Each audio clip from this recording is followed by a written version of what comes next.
जलगांव के चोपड़ा नगर परिषद चुनाव में शिवसेना उबाटा गुट ने अपने दम पर उतरने का फैसला लिया। 15 प्रभागों की 31 नगर सेवक सीटों पर उम्मीदवार उतर जाएंगे। नगर परिषद पद के लिए महिला जिला अध्यक्ष रोहिणी प्रकाश पाटिल नामांकन दाखिल करेंगी।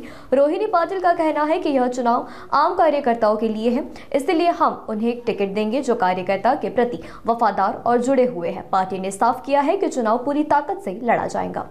या ठिकाणी आपल्या चोपडा शहराच्या नगरपालिकेची होत असलेली नगर परिषदेची निवडणूक चालू होत आहे 2025। या संदर्भामध्ये आमच्या उबाटा गटाकडून मी आमचे उमेदवारी अर्ज दाखल करणार आहे आणि आमचे 15 विभागातून आमचा नगरसेवक पदासाठी आमचे तळागाळातला जो कार्यकर्ता आहे आजपर्यंत तो कधी उभा राहू शकला नाही, उमेदवारी लढू शकला नाही आणि ही निवडणूक ही कार्यकर्त्यांचीच असते।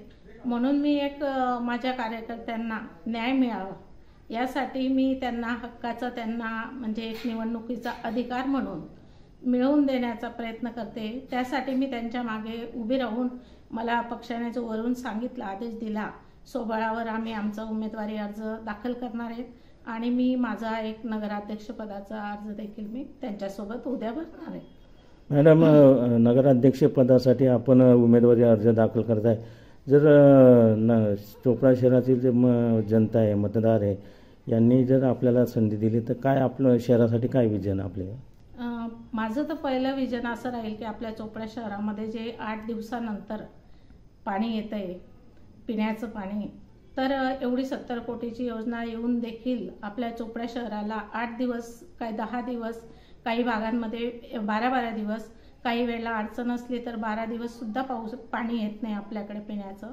आणि बिचाऱ्या महिलांना पाण्याचं म्हणजे छोट्या छोट्या भांड्यात भरून ठेवावे लागतात आणि त्यापासून डास मच्छर हे घरामध्ये तयार होतात आणि त्यांना म्हणजे खराब पाणी पिवं लागतं आणि त्यापासून आजार वगैरे घरामध्ये उद्भवतात।